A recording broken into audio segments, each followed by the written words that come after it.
What the pandemic did was like, I better use my virtual tour now. And you've seen many domains, go full tilt where they're if you don't have a virtual tour, you're not even on page one anymore. Hello, and welcome to Sink or Swim, a weekly podcast brought to you by RentSync, where we take a deep dive into the PropTech, multifamily, and rental housing industry. In each episode, we uncover the technologies and strategies used to help overcome operational challenges and increase the value of your multifamily investments. So, let's get into our conversation today. Welcome back to Sink or Swim. I'm Mitch Fanning with RentSync, and today is a special episode because we're going to be discussing the Rentals.ca's third annual rental market predictions report, which was authored by Paul Danison back in February. And to help me do that, of course, I've got Paul, along with 4 other rental market experts across Canada. So welcome, everyone. And before we kind of get into the conversation, let's start with some brief introductions, and I'll get everyone to kind of introduce themselves. And I'm going to start with Andie from Urban Analytics. Hi, thank you so much for having me today, Mitch. My name is Andie Daggett, and I work with Urban Analytics. I'm the Vice President of Sales and Client Experience. Urban Analytics is a market research and advisory firm, and we specialize in the new multifamily home residential markets in Metro Vancouver, Calgary, Edmonton, and most recently in the GTA in Ontario. Perfect. Thanks, Andie. Next, we have Paul from Rentals.ca. Thanks, Mitch. I'm Paul Danison, Content Director for Rentals.ca. I have been a longtime journalist, reporter, editor, and now converted to working for my son's company, Rentals.ca. Perfect. And moving across the screen, I've got Matt Danison from Rentals as well. Thanks, Mitch. My name is Matt Danison, CEO of Rentals.ca. And Rentals.ca is a marketplace focused on building the best rental search experience in Canada. Our team focuses on exceptional design, speed, and convenience to make the difficult process of searching for a rental home much easier. Perfect. And next to Matt is Ben Meyers. Thanks for having me on the podcast. I am the president of Bullpen Research and Consulting. I'm actually a special market advisor for Baker Real Estate as well. But on the Bullpen side, we are a kind of a boutique residential consultancy firm that works in southwestern Ontario, and I write the national rent report for Rentals.ca. So it's been a great partnership that we've had over the last couple of years. Perfect. And last but certainly not least is Pierre. Pierre. Hey there, everyone. Thanks for having me, Mitch. Pierre with Local Logic. I'm the EVP of Growth here. And what we do is we quantify location across North America, the US and Canada, and we provide tools that approximately, like, for example, in Canada, 80% of the real estate portals here in Canada use our data. And it really gives us a good understanding of what people care about when they're searching for a home, be it for rent or for sale. And excited to be here. Perfect. And obviously some of that data was in the report. So yeah. We'll dig into that in just about 5 minutes or so. So obviously for the report, Rentals.ca, they interviewed 26 experts across Canada. So it was a very extensive report. And if people listening haven't read it yet, we'll put it in the show notes and I implore people to take a look at it. But my first question is to Paul. Paul, how long does a report like this actually take to produce? Well, it's about a 2-month process. As you said, this is the third annual. And when we first started out with this, we looked around, we saw reports that were done out there, but it was basically the opinion of like one person. So our idea was to get data analysts, economists, housing data people to give us their opinions, give us what's really going on in the rental market in each certain area of the country. So we set out to do that. And we have, like you said, we interviewed 26, we talked to 26 people, got their perspectives and insights on the rental market for 2021. Yeah, again, it covered right across Canada, a lot of different experts from different kind of parts of the industry. So it was great to see. I guess my next question, and Paul, I'll kind of point to you again. When I read it, what were some of the biggest differences that you noticed as you were writing this between 2020 and 2021, or maybe, what were the biggest takeaways? Well, COVID happened, and that just changed everything. we are projecting rent increases, continued tight vacancies in a lot of the metro areas.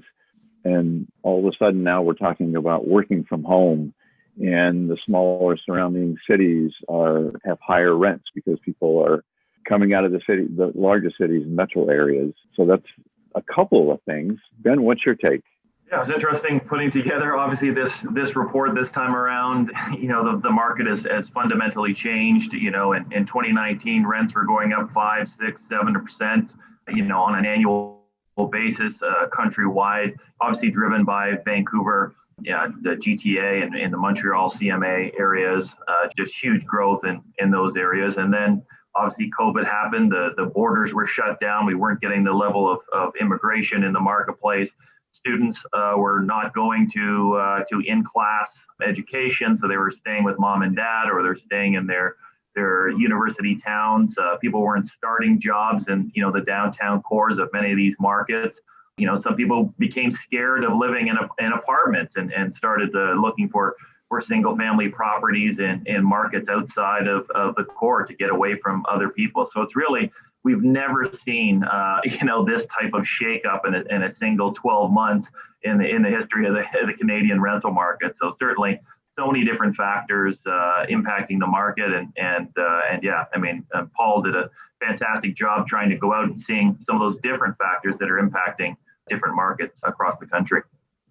Now, you both, when I asked that question, you both went to rent rates, and so let's start there. And in the report, and there was a prediction that rent rates would, obviously as a result of COVID, would naturally go a little bit lower in the first 4 to 5 months, but potentially rebound about 3%, maybe nationwide towards the end of the year. Now, I just happened to kind of go onto the Rentals.ca March rent report, and it looked like rents had almost stabilized March versus September. So I guess my question is, and I'll ask Ben, I'll ask you this question specifically. Do you think we've hit the bottom? Do you think maybe it's come early and we're not going to have to see the fourth or fifth month play out? Yeah, it's always hard to tell if we've seen a fundamental longer-term increase in demand, or if it's just the short-term spring market. Obviously, the spring, the rents really pick up in the marketplace. So it's a little bit harder to tell. And obviously, the Rentals.ca information is asking rents. It's not the actual rents paid. So because Rentals.ca keeps onboarding all these new landlords, and especially newly completed rental apartment buildings. So they'll add 200, 250 new units onto a single market. So it can't have the type of month over month fluctuation. So it's really hard to say if this is the bottom. We may see flat rents, I think, until the middle of the year. But I think when the vaccinations ramp up, what seems to be happening right now, we'll start to see people looking to get back to normal, and people trying to time the market, right? They want to get at the very lowest point. I think we're starting to get to that point where people are saying, well, this might be the lowest point that I'm ever going to see these rental rates. So if I'm going to make a move, I better do it right now. No, exactly. I wish I was back in my 20s renting an apartment. So Andie, I'm going to ask you kind of the same question. You're out in Western Canada. What are you seeing? Yeah, so same thing as Ben was saying, rents have definitely stayed pretty low.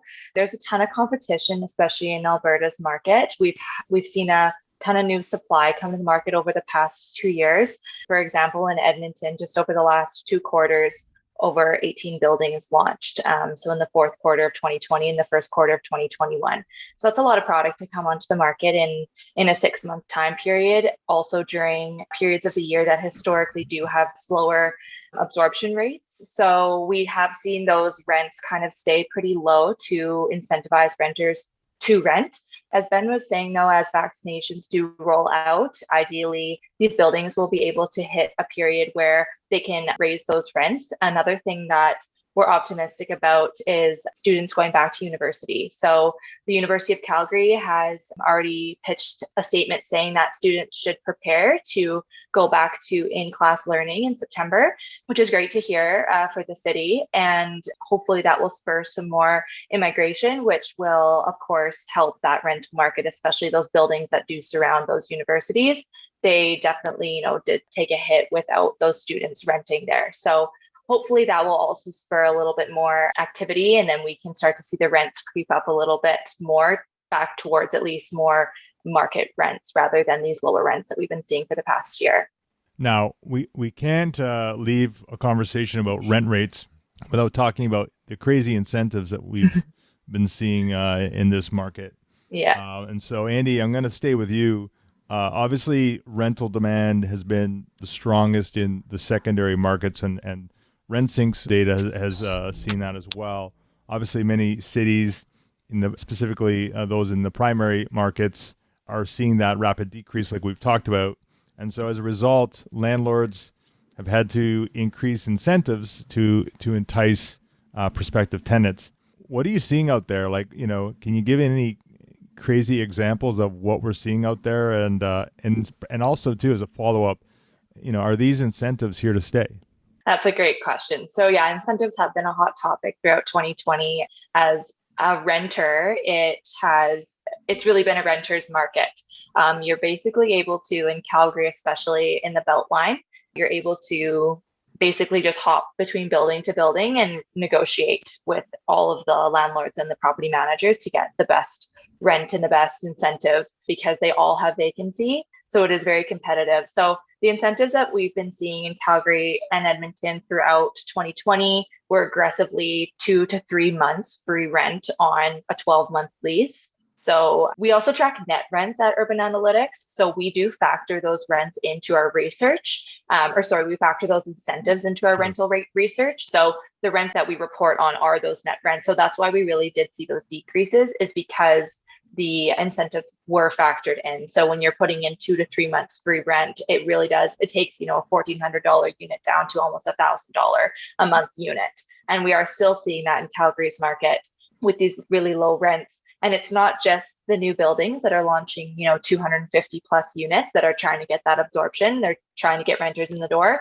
We're seeing buildings that have been fully stabilized since, 2017, 2018, offering incentives as well on their turned over older units. They're having to remain competitive.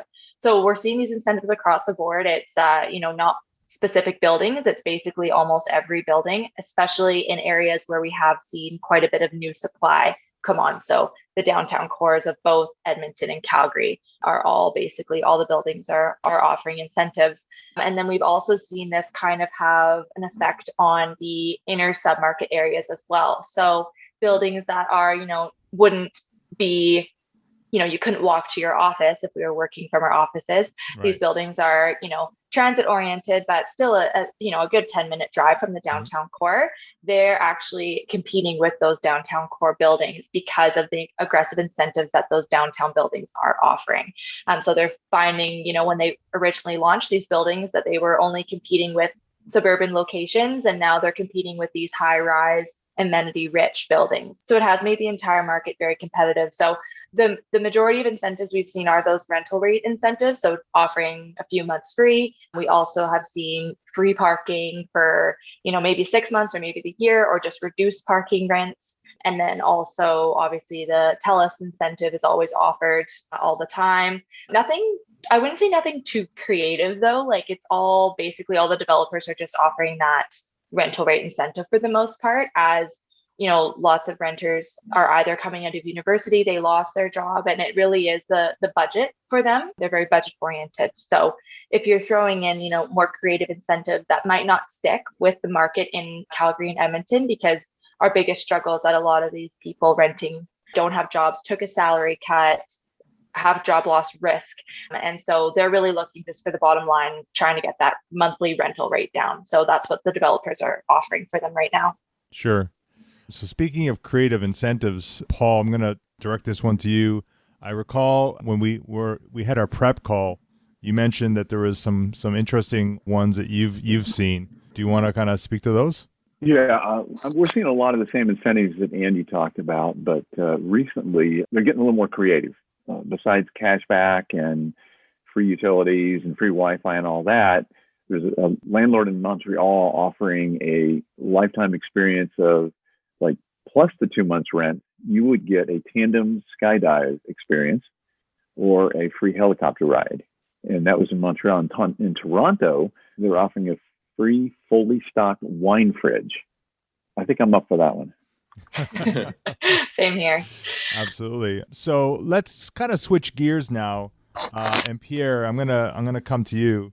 Obviously, COVID has changed behaviors, and specifically renter behavior. Now, to capture the changes in renter lifestyle preferences as a result of the pandemic, Local Logic compared the first quarter of 2020 versus the fourth quarter of 2020. So, Pierre, what was the result of that analysis that you came up with? Yeah, I mean, the biggest difference is, and I just want to, caveat this, the top three things didn't change. What changed was their order, right? And so specifically, it was public transportation and grocery stores, and schools. Those are the top three things that people, care about when searching for a place. We track about 17, depending on the market. Yeah. And those top three, there was basically a swap between grocery stores and public transportation, which was super interesting, and obviously clear about what's happening in the market. Still retained top three status, but it was a big drop in terms of percentage, it went down about, I think, 24%, comparatively. So it's one of those things where I think the long-term vision of this is there's a certain set of workers that don't need to transport, that don't need public transport. Right. There's a certain set of workers that don't need public transport. They know that. I'm one of them. I'm one of those people who did actually take public transport on a regular basis. And now I will never have to again. Done. and it's by choice now. Right. I don't have to go into my office anymore. No, but the problem is most jobs don't have that flexibility yet. So I think that's why we're seeing it still stay as a top three thing. But for a certain, kinds of workers, they now have gone with, hey, you know what? I need to be closer to grocery stores. That was always the top three. Now it's a number one. And it's just, I can't tell you during the pandemic how painful it was to go to the grocery store, but you also wanted to go quickly and get back, right? You didn't want, and so it became so clear, oh, thank God I chose where I live. And thank God I made those decisions, when I picked this place, because had I optimized solely for public transportation, I would have been in a really bad spot. And I think that's the thing that people sort of realized is you need to optimize for your lifestyle as much as your needs to get to work. Now, do you think that order has kind of almost codified and is going to remain almost permanent, or do you think it's going to go back and forth?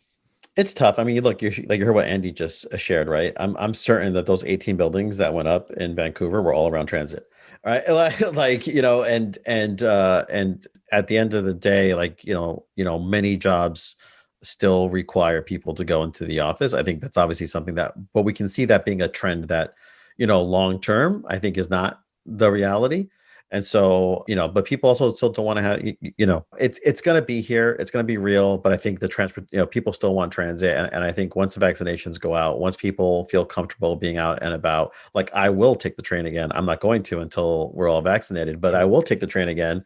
And I won't drive into the city, once or twice a month. I will actually take the train in once I feel that it's safe to. And I think at that moment, I think people will be way more willing to ride transit and will now reprioritize it again, at that time. Sure. And so I'm going to turn to Matt. On the flip side, on Rentals.ca, have you noticed any differences in search behavior as a result of kind of what we've kind of gone through? Yes. I think the biggest thing is people are looking for bigger spaces, to set up their office, and they can find that. One thing that we've saw on Rentals.ca, the search volume substantially increased for cities outside the big metros, such as St. Catharines, for example, or Guelph and Waterloo. And that continues to be true. So I think going forward, we're still going to see that. A lot of folks are realizing, what Pierre touched on, that they don't have to do the long commute downtown anymore, that they could find a bigger space to live for possibly the same prices they're paying in downtown or even cheaper. So that's the biggest takeaway that we've continue to see is this a search volume outside the big metros that, again, I think is going to hold true into 2022. Like what you hear so far? Make sure you never miss an episode by clicking the subscribe button now. This podcast is made possible by listeners like you. Thank you for your support. Now let's get back to the show. So I'm going to, switch gears a little bit, and I'll stick with you, Matt, on this. We just kind of went through renter behavior, but obviously landlord behavior has changed as well. And, we obviously have seen virtual tours, 3D tours, and really other digital transactions becoming kind of bigger as a result of COVID, and really becoming more common in the renting process. Again, not to sound like a broken record, but is this kind of a trend, or is this something that we feel is gonna be here to stay? And is the leasing agent a thing of the past? No, the leasing agent will always have a role, and it's just going to be a little bit different. And they're going to, we've seen it during the pandemic where the leasing offices were put on pause for a lot of the main chunk of last year and this year. So that's going to continue. What that forced lease agents to do is quickly learn different technologies and tools to essentially virtually show the apartments through the 3D tours, and whether it be FaceTime or other platforms. That was a big change for a lot of leasing agents. They had to get really quickly up to date on all the different ways to add transparency to the search experience when someone couldn't come and visit the apartment and have that face-to-face interaction. So I think 3D tours have been around for quite some time, but definitely the pandemic has really brought those up as far as the main tool to show apartment nowadays. And so we, for example, just some interesting stats that to share, that last year we ran a survey around May and June of 2020, after when the pandemic hit, and we got feedback from 16,000 renters across 181 cities in Canada. And one of the questions we asked was, would you sign a lease without actually seeing it in person, right, if you had the opportunity to, see it through a virtual tour? And 37.7% said yes, they would, which I thought was pretty remarkable. That's, people now these 3D tours are so transparent and so good that they're able to see if there's mold on the ceiling, or really really every little aspect of the apartment. And so they are confident enough to sign a lease without actually seeing it. Again, that's pretty remarkable. And another 42% said, hey, they would really want to use a 3D tour to narrow down their choices quickly. And that just is a game changer, and it saves so much time trying, even post-pandemic, going downtown, trying to find parking, paying for parking, showing up to the place, and realizing that, there was one aspect of the kitchen that they didn't like that wasn't shown in the photos, and, waste everyone's time. So I think this is a huge time saver, and is going to be something that it's just kind of becomes a standard. And that's the biggest thing that we've seen at Rentals.ca and working with our clients, is that they have really stepped up their game, is trying to provide as much photos and 3D tours and more description and within their within what the rental looks like, and details of the surrounding community. That's so important to the renter when they're not really able to be there in person. So that's gonna really be a thing going forward, is trying to add as much details as possible to the listing to give that renter a chance to fully understand what it's like to live there and the experience of the community. And again, that's key to attract renters and add confidence to the renter and trust as well. Yeah, it's almost, for better for worse, has forced the landlord or the property management firm to be a little bit more transparent in, with their digital appearance as a result of that. I'm going to open up the question to the floor to see if there's anyone else who wants to comment. I was just going to add to that as well, just with the transparency. Doing our research at Urban Analytics, we do all primary research. So we contact either the leasing staff directly, sales staff, or the developers directly for all the research we do conduct. However, we are obviously on a lot of these project websites as well, checking their websites, checking to see especially for new project launches, just trying to get that preliminary information that we can without having to bother our contacts too much. And we found actually a lot more transparency on websites, showing available units, showing those 3D tours, a lot more photos, a lot more interaction. So those chat boxes on, developers' web pages that we've never seen that before offered on their projects, especially on I know we're focusing on rental projects, but the multifamily for sale condo side of things. We found a lot of developers throwing their whole site plans on their websites, blocking off any units that are sold and showing what's available, just to really have that available for potential buyers and as well as renters as well, to just, again, save a lot of time. And, they know that people are doing a lot of their research for buying a home or for renting online on their computers. And so if you want an advantage, you do have to have a lot of your information available at their fingertips, because you're not getting that walk by traffic that we used to see in the market. So yeah, the transparency thing has been huge. Couldn't agree more.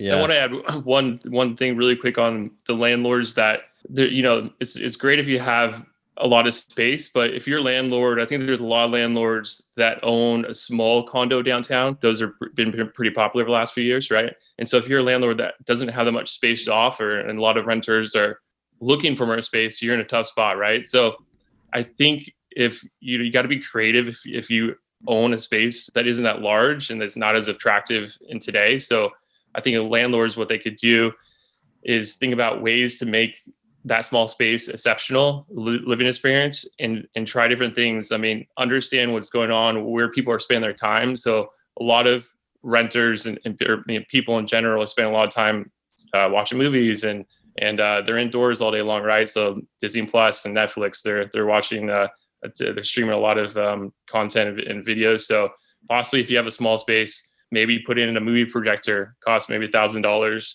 But it makes that experience pretty exceptional. And I really haven't seen landlords, go about offering things that some have. It's been pretty great, but just ask good questions to understand, and ask your renters in general, hey, how can we make this small space really great for your living experience? We know it's tough because, you have a family and you're trying to work from home, but possibly if you can't do it in their space and you own the building, then put in phone booths. Co-working places have those phone booths for you to go down. So if you have kids running around and it's loud and noisy and you have an important meeting coming up, you could walk downstairs and turn that, turn an amenity that's not being used into a room full of phone booths where someone could go in and plug in for an hour and have really, their important phone calls and then come back up to their space with their family. That's a good point. Pierre, I think you had something you want to add? Yeah, I was just going to say, the real thing that happened here is all this technology has already been here, right? And the issue is that, COVID and the pandemic really forced adoption, across the industry, right? You talk to any of these, we work with many brokerages and property managers and websites in the US and Canada. And a lot of this is stuff that they already had, just the adoption was 10% or less. And what the pandemic did was holy crap, I better use my virtual tour now. And you've seen many domains, go full tilt where if you don't have a virtual tour, you're not even on page one anymore, right? And so the expectation now from the consumer on the search side is that they're going to get a more immersive experience. And then on the transaction side, that they can do it all as much as possible without having to step into an office. And then, the piece in between here is removing a decision, right? The biggest problem is that real estate's about location, right? So back to Matt and I think Andie's point, right? A lot of these developers are seeing, and this is true, this is what we do, is the need for this location aspect being digitized. How do you express what it's like to live here? Okay, so you understand the apartment now, you got a virtual tour, you got photos, but at the end of the day, I have to live there. So what's around? And that's where our adoption over the last year of the pandemic has been tremendous, because we're answering the question of what's around this place. And so people can remove that indecision, and they can now find that place and make that call digitally, and then book, that showing or that digital, that virtual showing, and then sign that lease. Yeah, it's something, I've said, in previous podcast episodes. It's really all the pandemic has done is it's forced owner operators, landlords to do the things that they should have been doing all along. It's just they had to just kind of accelerate that. So, any other comments before we kind of move on? I was just also going to touch on the kind of experience of the building. Something that I found a lot of the buildings, or some buildings that are successful in Calgary, are doing is really capitalizing on the fact that many people are, on their phones, or like Matt said, watching Netflix, and kind of we're obviously much more screen oriented than we were before, which is shocking given that we were very screen oriented even before COVID. So it's kind of sad, but some buildings are capitalizing on that by really marketing through their Instagram pages. For instance, there's a building in the Beltline in Calgary, Park Central. And I actually I'm on a bit of a Instagram cleanse right now. But when I was on Instagram, I do follow there. I follow basically all the buildings just to see what's going on. And they did a really great job, especially during intense lockdowns in Calgary, where if you were living at Park Central, and of course, if you had a public account, if you posted a story like day in the life at Park Central, their morning routine, or the view from their unit, or, them at the amenity that they could use appropriately during COVID lockdown times, the building would repost that onto their story. So that if you were somebody just living in a city and you followed the Park Central account, you could see how the people in Park Central are living, which I think is a great tool to really get people to want to live in your building. As Pierre was saying, having that, being able to see the experience without actually going to visit the building or actually living there, you're able to see it on your phone through your social media to see what it would be like, which can obviously really influence renters' decisions on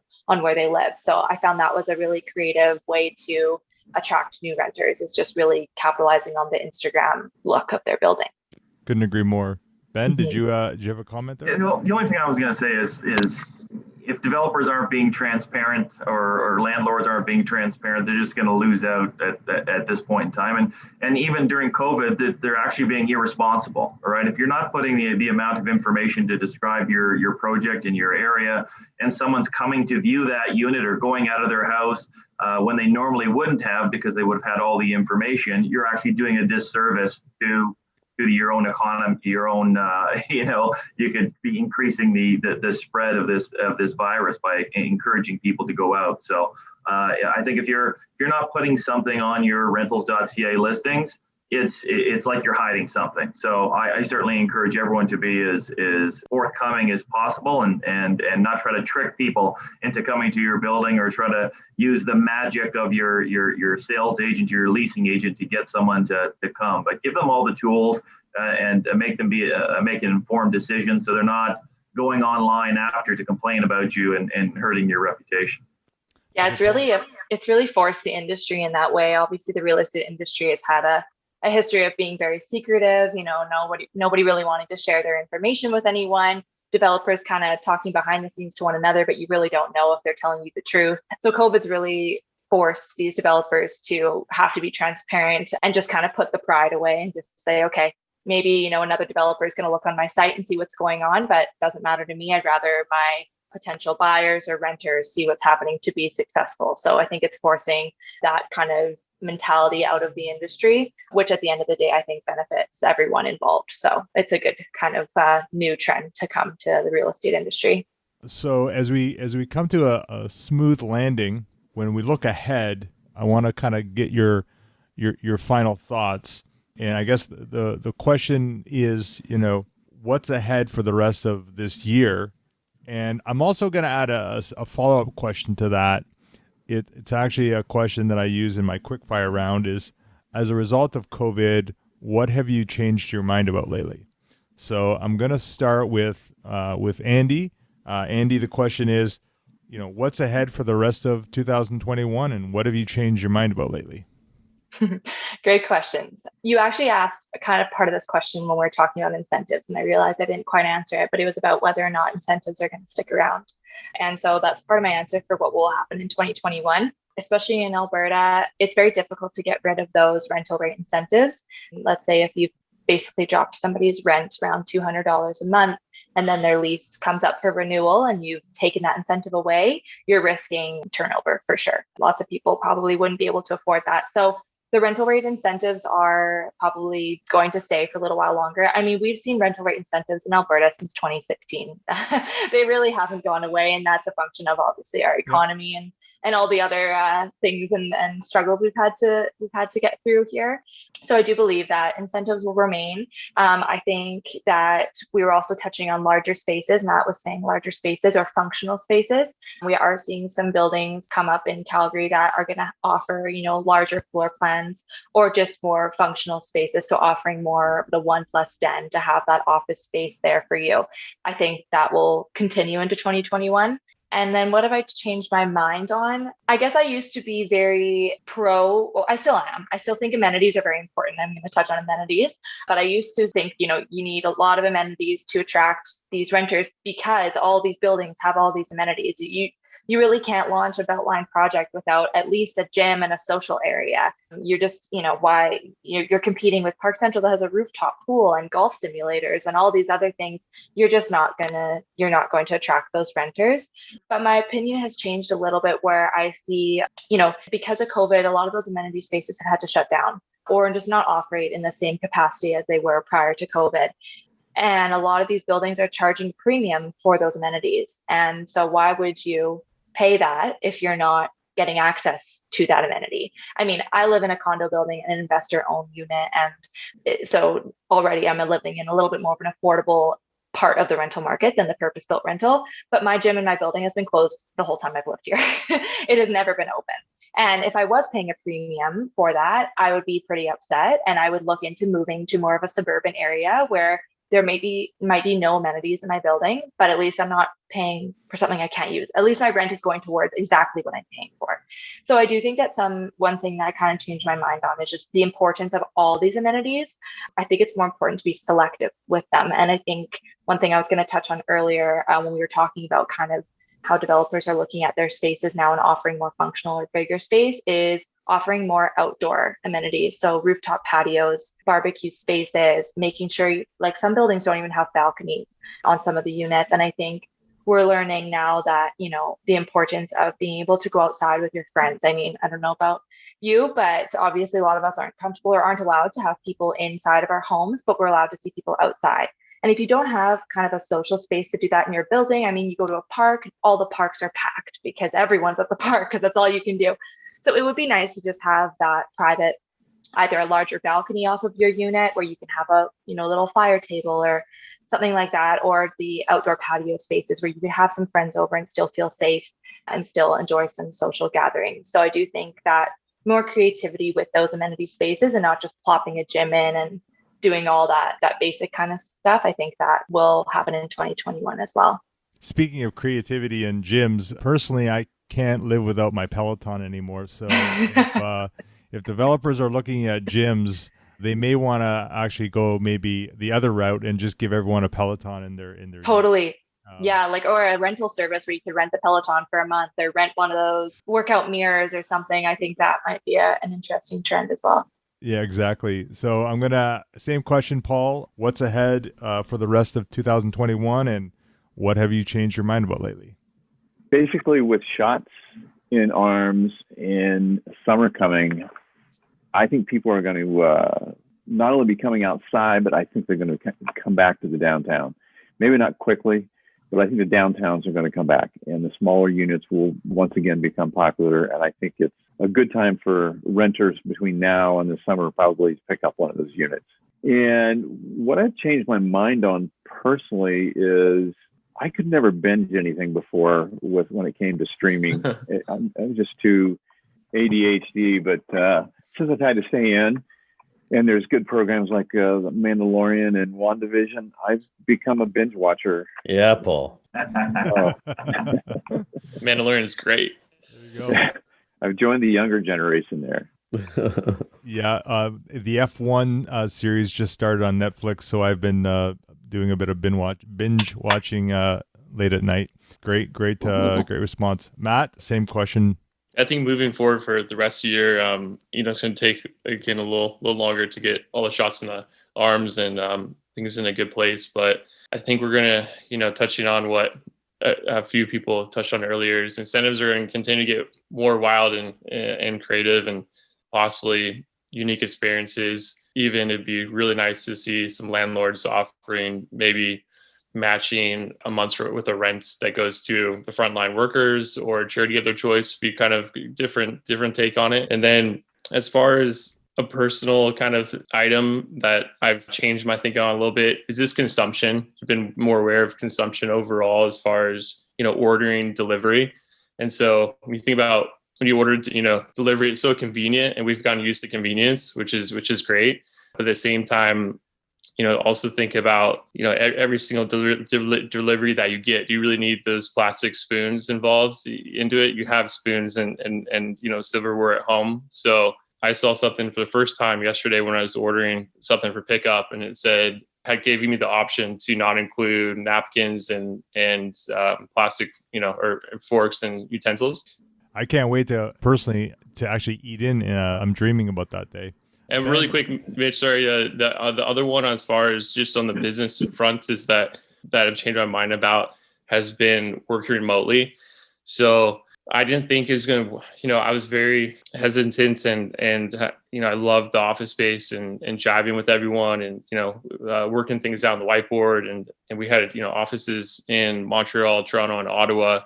And that was a scary thing going into this where would it work? And I had some doubts about working remotely with the team. And, our team has done an exceptional job working remotely and communicating through different, chat tools and having meetings throughout the week. So that's something that I've changed my mind about. And, I think going forward, we're still trying to figure it out. We're not back to the offices yet, but definitely have changed my mind about, seeing that it can be done, and, yeah, exactly. And so it'll be interesting how we move forward with the rest of the year and work remotely, if we're going to try a hybrid approach or just, work remotely for the rest of the year. That's undetermined still, but definitely nice to see that everyone's really done a great job at Rentals.ca working remotely, and really, really proud of our team. Excellent. Ben, same question.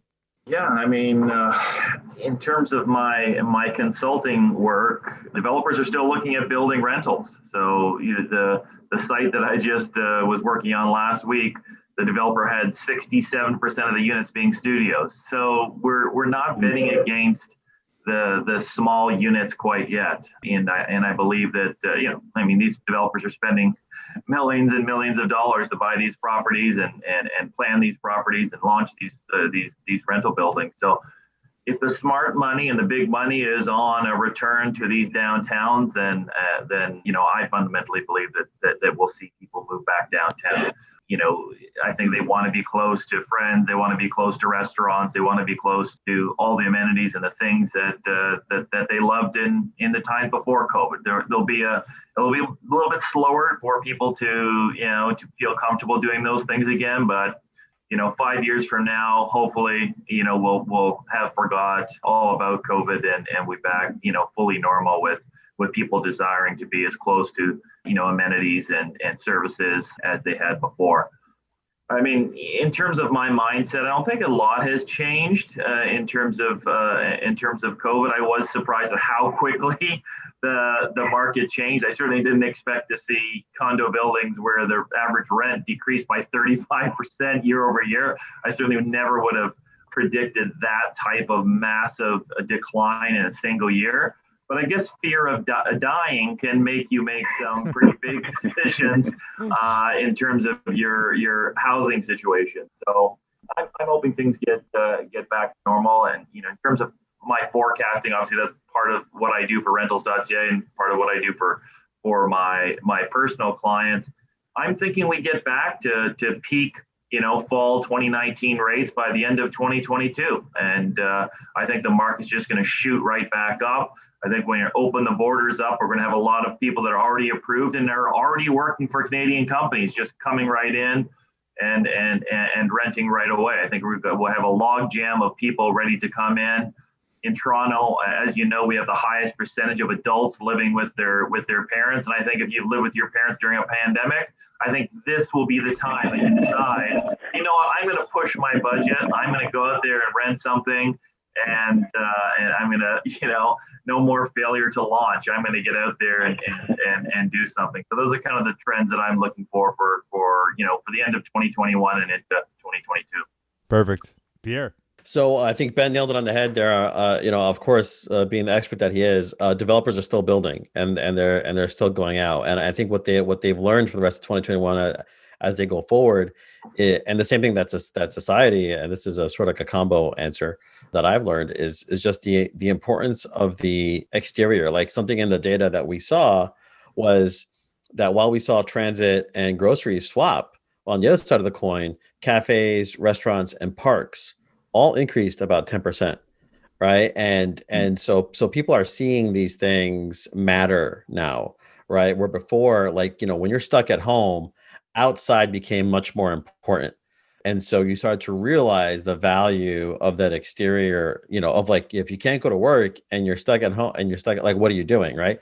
And I think developers are also seeing this. Developers are thinking about their community, about what they're building, about how they can impact an area, because there's amenities inside the building, but it's also what's happening, in this neighborhood that's going to be attractive to people. And I think that's something that is just going to grow, and the seriousness of we have to think about this holistic, community, that we're building. And I think on the personal front, man, I have children, and being in pandemic with children stuck at home is rough. And I think that I have a lot more love for not that I have any, I didn't lose any. I did not like teachers, but it's oh my God, teachers are great. Schools are great.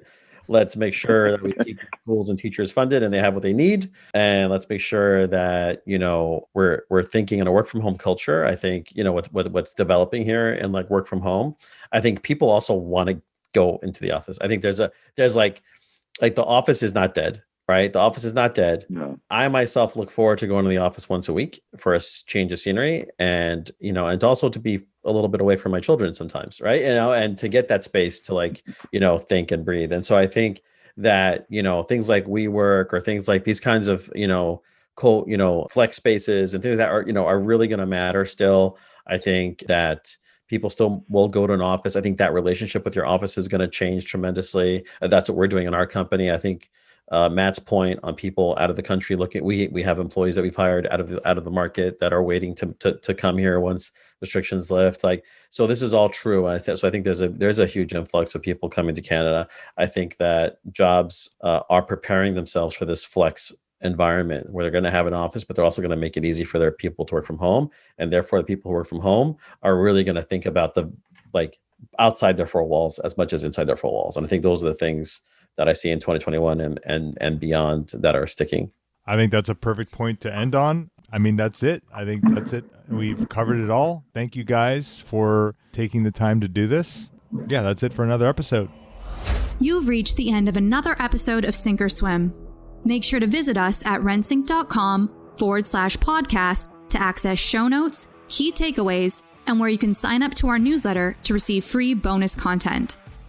If you found value in this show, please also remember to rate, review, and subscribe. Don't forget to join us next week for another episode. Thanks for listening.